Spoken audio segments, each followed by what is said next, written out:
In 1950, one man's face was printed on more American products than any sitting president, any champion athlete, and any Hollywood movie star combined. Over 108 manufacturers were stamping his likeness on everything from kids' lunchboxes to bedroom furniture sets, pulling in $70 million a year. 70 million. Let that number sink in for a second. And here's the part that makes that number almost unbelievable. Just 2 years before that merchandising empire existed, the man at the center of it was completely broke, widely dismissed, and laughed off by virtually every executive with any power in Hollywood.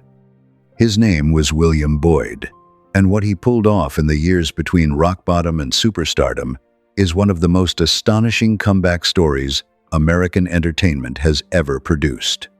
But to understand just how far he climbed, you have to understand exactly where he started. William Lawrence Boyd was born on June 5, 1895, in Hendrysburg, Ohio, a tiny hamlet in Belmont County so small it could barely fill a one-room church on a busy Sunday. He was the second of 4 sons born to Charles William Boyd, a day laborer, and Lida Wilkins Boyd. There was no inheritance waiting, no safety net, no cushion of any kind. There was only the daily grind of keeping the family fed, and William understood that reality from the time he was old enough to carry a load. When William was 11, the family made a desperate move, packing up everything they owned and heading to Tulsa, Indian Territory, chasing the buzz and the promise of the Oklahoma oil boom. What they actually found waiting for them was more backbreaking labor, more poverty, and no real way out. Then came a blow the family never recovered from. In 1913, Charles Boyd was killed in a freak industrial accident while working for the Tulsa Water Department. A 20-inch cap blew off a water main line with enough force to break his neck instantly. William was 17 years old when it happened.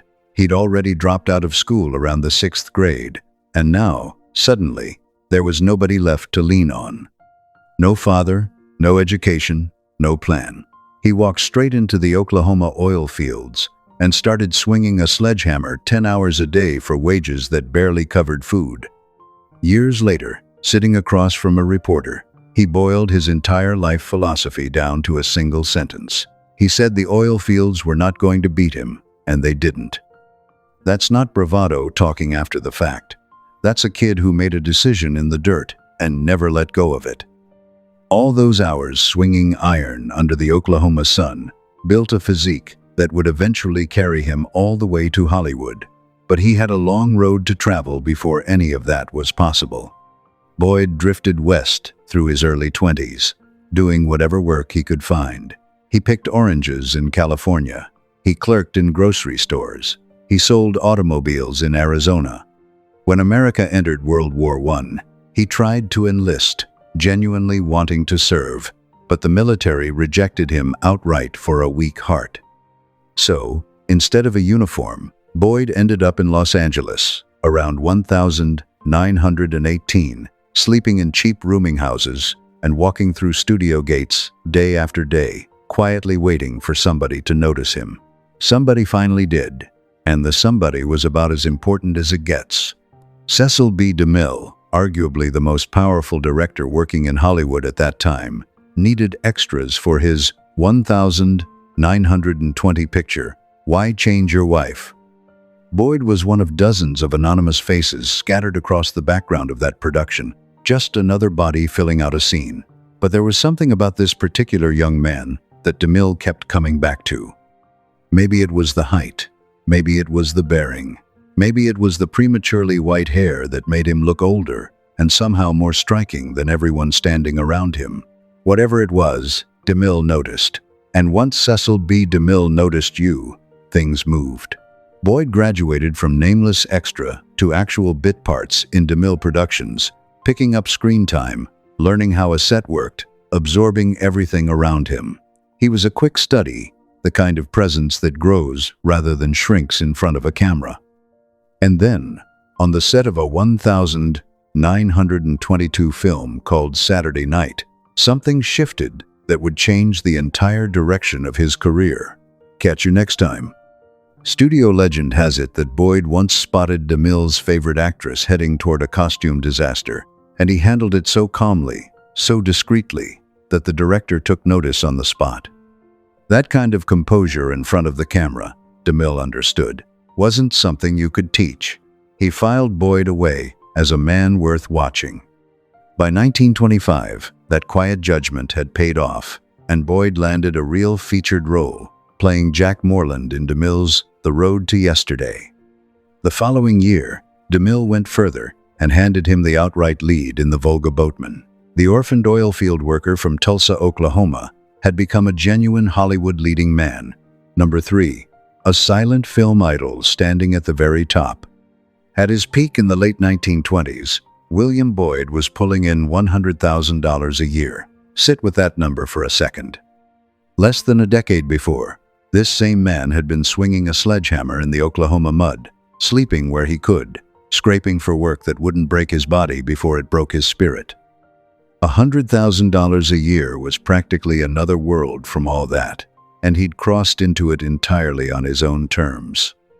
In 1927, he appeared in one of DeMille's most celebrated productions, The King of Kings, playing Simon of Cyrene, the man chosen to help carry the cross. It was a supporting role, but it carried real weight, and audiences felt it. He was also turning up alongside some of the biggest names working in silent pictures at the time. Studios weren't just offering him work, they were fighting over his contract. Boyd was tall and square-jawed, with that remarkable shock of silver-white hair that made him unmistakable on any screen, in any theater, in any town across America. He was the kind of leading man audiences instinctively believed in. Directors valued his reliability. Producers valued his name above the title. For a brief, almost golden stretch through the late 1920s, William Boyd had everything a man could want from Hollywood: fame, serious money, a mansion, and beautiful wives. He married actress Eleanor Fair in 1926, his third marriage before he'd even turned 30.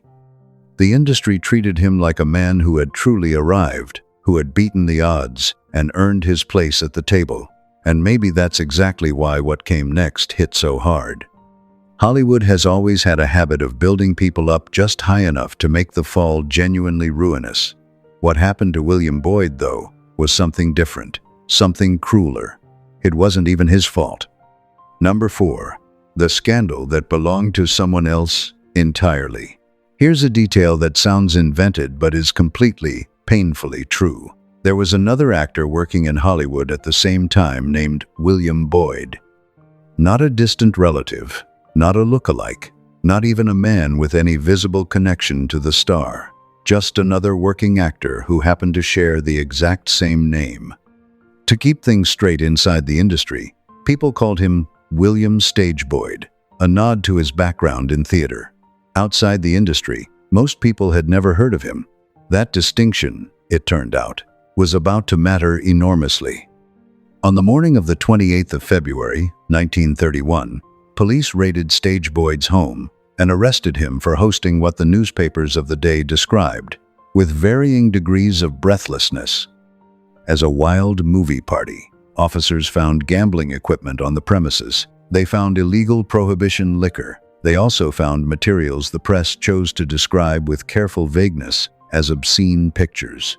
It was exactly the kind of story that sold papers, and wire services moved it fast. Here is where everything went wrong. When at least one newspaper, the Mason City Globe-Gazette out of Iowa, ran the story on its front page, it printed the wrong photograph, not a picture of William Stage Boyd, the man arrested at the party. A picture of William Boyd, the movie star. The mix-up spread. Smaller papers across the country followed the same error. Suddenly, at breakfast tables all across Middle America, ordinary people were looking at the face of one of Hollywood's most trusted leading men, right next to headlines about vice, gambling, bootleg liquor, and conduct too indecent to name in polite company. Radio Pictures, which was operating at that time as RKO's production arm, didn't pause to ask questions. They didn't wait for a correction to run, didn't seek a comment. didn't grant Boyd a single opportunity to explain that he was the wrong man entirely. They went straight to the morals clause, written into his contract, and used it to terminate him on the spot. No hearing, no investigation, no grace extended at all. The morning papers had printed William Boyd's face next to a scandal. The studio decided that was enough. Boyd's own account of what happened was stripped down and direct. He said simply that the damage was already done, and he was right. By the time any correction could make its way into print, the original story had already settled into the public memory. The real William Boyd, the man who had climbed from Oklahoma oil fields to DeMille's sets to the upper tier of silent film stardom, had lost nearly everything because of a clerical error and a mismatched photograph. The irony is almost too sharp to sit with comfortably. William Stage Boyd, the actual man who threw that disastrous party, walked away with a $500 fine and faded quietly into nothing. He died in March of 1935, broke and forgotten, his name barely worth a footnote. The innocent William Boyd, the actor who shared his name, wasn't so lucky. He spent years scrubbing his own identity down to the nickname Bill Boyd, chasing whatever scraps of work he could find in the low-budget corners of Hollywood. Think about what that actually meant. A man who had been pulling in $100,000 a year was now relieved, genuinely relieved, just to land a part in a B picture that barely kept the lights on. His salary didn't just drop, it collapsed. His reputation didn't just take a hit, it bled out slowly, project by project, year by year. He hadn't done anything wrong. He had simply had the wrong name at the wrong moment, and Hollywood didn't particularly care about the difference. That was where things stood in 1935, when a producer named Harry "Pop" Sherman entered the picture. Sherman had just acquired the film rights to a pulp western character called Hopalong Cassidy, a creation of a New York clerk named Clarence E. Mulford. Here's the detail that tells you everything about Mulford. He had visited the actual American West exactly once in his life, and he hadn't enjoyed it. Not once. He wrote about cowboys and frontier justice from a desk in New York, and the character he invented reflected that distance in the most unexpected ways. Mulford's Hopalong Cassidy was not a hero anyone was going to put on a lunchbox. He was rude, hard-drinking, tobacco-chewing, and profane. He had red hair, a foul temper, and a permanent limp from an old bullet wound that never healed right. He was the kind of man you'd cross the street to avoid, not the kind of man children were supposed to admire. Nobody looking at that character would have thought of William Boyd. Nobody looking at William Boyd would have thought of that character. And yet that's exactly the pairing Sherman was about to stumble into. Sherman's original plan was straightforward. He offered Boyd the supporting role, a sidekick called Red Connors. Boyd read the script, sat across from Sherman, and told him flat out that he wanted the lead, not the sidekick, the lead. Sherman didn't say yes right away. How could he? Boyd's name still carried the shadow of a scandal he had nothing to do with.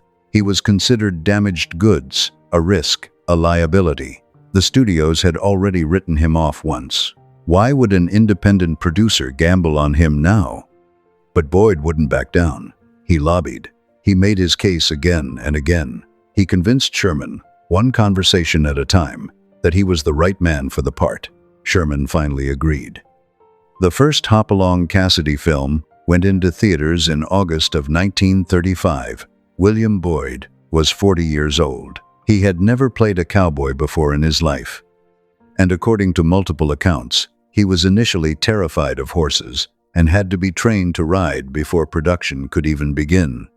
That detail matters, because what Boyd did next wasn't the result of natural talent for the genre or some lifelong love of westerns. It was a deliberate, calculated decision made by a man who had absolutely nothing left to lose and everything to gain. Boyd looked at Mulford's crude, limping, whiskey-swilling creation and said no, not just quietly, definitively. He stripped every vice from the character, every rough edge, every habit that made Mulford's version feel like a real and flawed human being. and he rebuilt Hopalong Cassidy from the ground up into something the screen had never quite seen before. Boyd's Hopalong Cassidy didn't drink whiskey. When other cowboys in the saloon ordered a shot, Cassidy ordered sarsaparilla. He didn't smoke. He didn't swear. He didn't pursue women, or make crude jokes, or settle arguments with casual brutality. He waited for the villain to draw first, before he reached for his gun. He tried to bring outlaws in alive, rather than simply shooting them where they stood. He operated by a code, a clear and unwavering moral framework, and he never broke it. Then Boyd made the move that really set everything apart. He dressed the hero in black, not gray, not brown, black, head to toe. This was a direct violation of one of the most deeply held conventions in Western filmmaking. The hero wore white.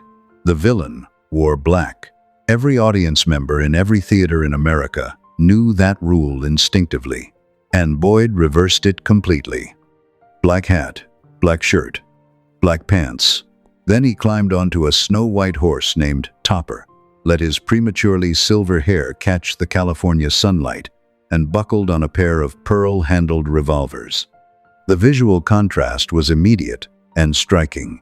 Good and evil hadn't disappeared from the frame. They had just been scrambled and reassembled into something fresher, something that demanded a second look. Nobody had thought to do it quite like that before. Clarence Mulford, watching from his desk in New York, was furious. The character he had spent years building, gruff and flawed and deliberately unglamorous, had been turned into something he barely recognized.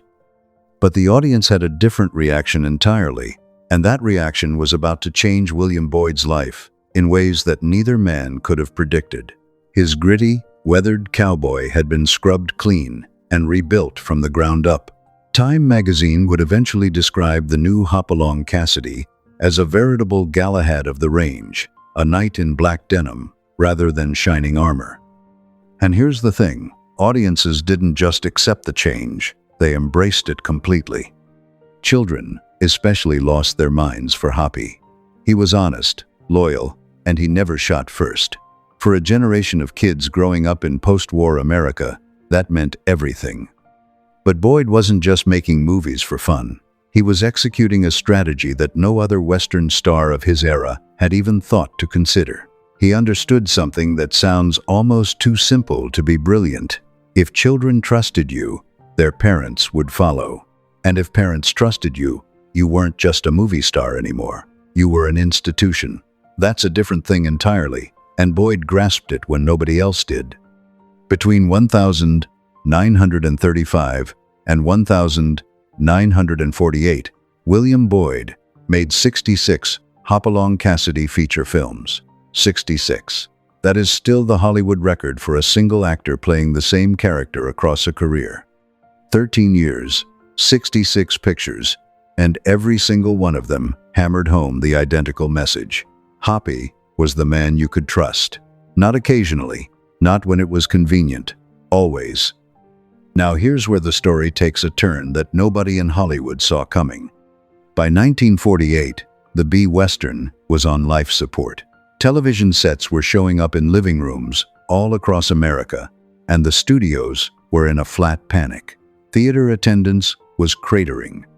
The cheap cowboy pictures that had reliably packed houses for 20 years were suddenly playing to half-empty seats. Every major studio was retreating from the Western as fast as their accountants could arrange it. The genre looked finished. William Boyd ran straight toward the fire. He was 53 years old. He was broke. The industry considered him a relic from another era, a leftover from a format that had already outlived its welcome. And yet Boyd made what has to be one of the most audacious financial bets in the entire history of American entertainment. He sold everything he owned, mortgaged what he couldn't sell outright, including his ranch, and scraped together $350,000. Then he did something that made everyone around him question his sanity. He went to producer Harry Pop Sherman and to Clarence Mulford, the original creator of the Hopalong Cassidy character, and he bought the entire library. Every film, every character right, every television right, every radio right, the whole thing. Lock, stock, and barrel. The industry reaction was swift and unanimous. They thought he'd lost his mind. Friends pulled him aside and begged him to reconsider. Business associates told him he was throwing good money after bad on a dead property in a dying genre. And then there was Grace. His wife, Grace Bradley Boyd, had already sacrificed her own acting career to stand beside him through the lean years. She had watched their finances shrink down to almost nothing, and now she watched what remained disappear into a stack of old film canisters sitting in a studio vault. Let that sink in for a moment. $350,000 in 1948 is the equivalent of roughly $5 million today. Boyd spent every cent of it on a character that Hollywood had already thrown in the garbage. The studios weren't just skeptical. They were quietly convinced he had made a catastrophic mistake that would wipe him out completely. They were wrong. Spectacularly, historically wrong. In November of 1948, Boyd walked into the offices of the Los Angeles NBC affiliate, carrying a single film print under his arm. He offered to rent it to them for $200. That's it. $200. The station manager said yes, mostly because he had a time slot to fill and nothing better to put in it. The movie aired, and the audience response was overwhelming, far beyond anything the station had expected or prepared for. Boyd didn't celebrate yet. He already knew what came next. On the 24th of June, 1949, Hopalong Cassidy premiered on the NBC network as a weekly series, and with that broadcast, Boyd quietly made history. It was the first network Western television series in American history. Not one of the first, the first. The episodes were initially just old theatrical features, edited down to fit a television time slot, and it genuinely did not matter one bit. Audiences went absolutely crazy for it. The show hit number 7 in the 1949 Nielsen ratings. It climbed to number 9 in 1950, holding firm while newer programs scrambled for viewers around it. At the peak of Hoppy's television dominance, 63 television stations across the country were running Hopalong Cassidy films. At the same time, 152 radio stations were broadcasting the radio version of the show, and 155 newspapers were running the Hoppy comic strip simultaneously. One man, one character he owned outright, 3 different media platforms running at full speed at the same time. The person everyone had called insane was quietly building something that had never existed before in American popular culture, and the biggest part of the story was still ahead. From 1952 to 1954, Boyd went back into production mode, cranking out 52 original half-hour television episodes built from the ground up. These weren't quick cash-ins. He raised the production values, sharpened every story, and oversaw every creative decision personally. He owned the footage, he controlled the brand, and by any measure, he was on the verge of becoming the wealthiest cowboy America had ever seen. Time magazine made it official on the 27th of November 1950, putting Boyd on its cover beneath the headline, "Kiddies in the Old Corral." That cover wasn't just a celebrity feature. It was a cultural announcement. The numbers that ran alongside his portrait were almost hard to believe. 108 licensed manufacturers were actively producing Hopalong Cassidy goods at the same time. The combined retail value of all that merchandise hit $70 million in a single calendar year. Boyd himself cleared $800,000 in 1950 alone, and none of this had a blueprint, because nobody had ever built anything like it before at anywhere near this scale. He wasn't following a model, he was creating one. Here's one product that tells the whole story better than any statistic could. The 1,950 Aladdin Industries Hopalong Cassidy lunchbox became the first licensed character lunchbox in American history. Before Hoppy came along, a lunchbox was just a plain metal box with a handle. That was it. After Hoppy, Aladdin's sales didn't tick upward slightly. They detonated, jumping from 50,000 units annually to 600,000 in a single year. One character, 1 year. A 12-fold explosion in sales. That single product rewrote what the entire lunchbox industry thought was possible, and that industry has never looked back. At the absolute peak of Hopalong Cassidy fever, there were over 2,400 different licensed products on the market, carrying his name and image.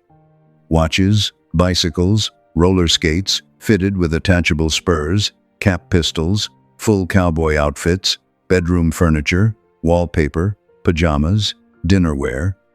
And then there were the knives, which sold 1 million units in their first 10 days on shelves. 10 days! But here is where William Boyd becomes genuinely different from every celebrity endorser who came before or after him. He drew a firm line, and he held it without exception. Boyd turned down bubblegum licensing deals outright. He killed products he personally felt were dangerous for children.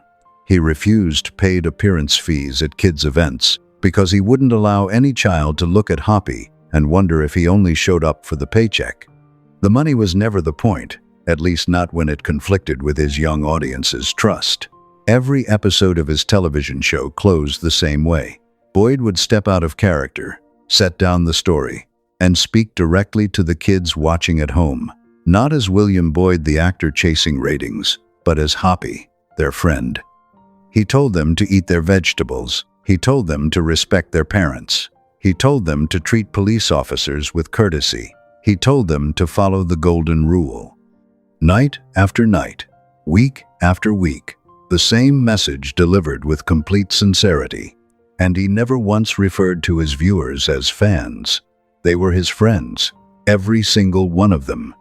Between 1949 and 1951, Boyd traveled on 2 worldwide tours and personally met an estimated 13 million children face to face.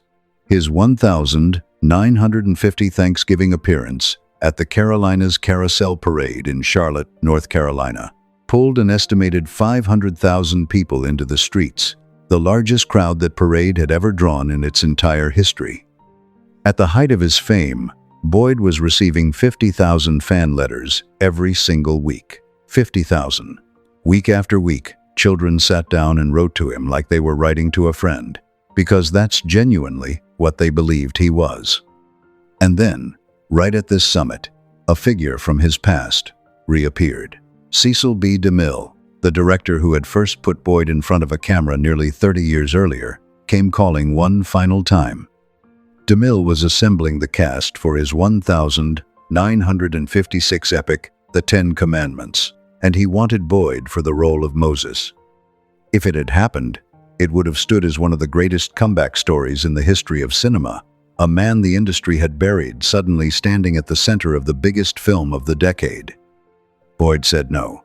He turned down Cecil B. DeMille directly, turned down the role of Moses in one of the most anticipated films of the decade, and he did it without hesitation. His reason was simple and quietly devastating. The children who loved Hopalong Cassidy knew him as Hoppy, and if he showed up on screen as someone else, even someone as iconic as Moses, it would shake their world. He wasn't willing to do that.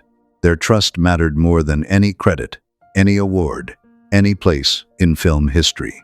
That choice tells you everything about who William Boyd actually was. By the mid-1950s, the Hopalong Cassidy craze had run its course.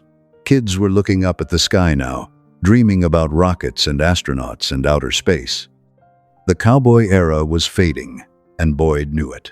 Rather than chase a new audience or reinvent himself for a different generation, he made the quiet, dignified decision to step back. He retired to a home on Joshua Tree Street in Palm Desert, California, and he did it on his own terms, with Grace at his side. Grace Bradley Boyd was far more than a supportive spouse. She had been a working actress at Paramount, a musical comedy star in her own right, with a career she built from her own talent. She walked away from all of it to stand behind her husband's vision for Hopalong Cassidy, and she didn't just watch from the sidelines. She helped run the business, manage the brand, and when Boyd died, she didn't fold. She fought copyright battles for decades, protecting the legacy he had spent his life building. She outlived him by 38 years, and died on her own 97th birthday in 2010. Grace Bradley Boyd was, in every sense, the backbone of the Cassidy empire. Boyd's white horse, Topper, made his final public appearance alongside his owner at the 1961 Rose Parade. One last ride in front of the cameras, one last moment of Hoppy and his horse in the sun. Topper died later that same year. The two of them had ridden together across hundreds of films, and in a way, they went out together too. Then came 1968, and a cancer diagnosis that changed everything. Boyd underwent surgery, and from that point forward, he made a decision that almost no celebrity in any era has ever had the discipline to stick to. No photographs, no interviews, no public appearances. None. When Johnny Carson personally invited him onto The Tonight Show, Boyd turned him down. He reportedly told Carson on an airplane exactly why. It would be too much of a shock for grown-up kids to see their tall, strong cowboy hero as the older, sicker man he had become. He didn't want to shatter the image. He wanted Hoppy to stay exactly as people remembered him, young and strong and riding hard across an open prairie that never ended. Think about what that cost him. In an era where celebrities built entire second acts on nostalgia tours and reunion specials, Boyd refused all of it. He had the discipline to disappear so the legend could survive. That's not the instinct of a man chasing fame. That's the instinct of a man who understood something much deeper about what he meant to people. William Boyd died on the 12th of September 1972 at South Coast Community Hospital in Laguna Beach, California. He was 77 years old. The cause was complications from Parkinson's disease and congestive heart failure. He is buried at Forest Lawn Memorial Park in Glendale, in the Great Mausoleum, and Grace was later laid beside him, just as she had always been beside him in life. He started his life swinging a sledgehammer in the Oklahoma oil fields. He ended it as the man who invented modern character licensing, the man who proved television could take a star further than movies ever had, and the man who built a children's hero so carefully and so honestly that he refused every opportunity to cash it in. He turned down Moses. He turned down The Tonight Show. He turned down the photograph, the interview, the comeback, the applause. He gave all of it up so that somewhere out there, a kid who once watched Hopalong Cassidy gallop across a tiny black and white screen could carry that image forever, untouched, undimmed, exactly as they remembered it. Every entertainment executive who came after him spent decades trying to understand what he already knew by instinct. Earn a child's trust, and you hold something sacred. You don't trade it for a paycheck. You don't rent it out for a cameo. You protect it completely, even when it's expensive, even when it's lonely, even when the world has moved on and nobody's watching anymore. That wasn't a performance. That was the man himself, right down to the bone. If you've made it to the end of this one, it means you're exactly the kind of person this channel was built for. Someone who wants the full story, not just the highlight reel. We tell the stories that Hollywood buried, the legends who built the golden age and never got the credit they deserved. Subscribe so you don't miss a single one, and drop a comment below letting us know which classic Hollywood figure you want us to cover next. We read every one. See you in the next one.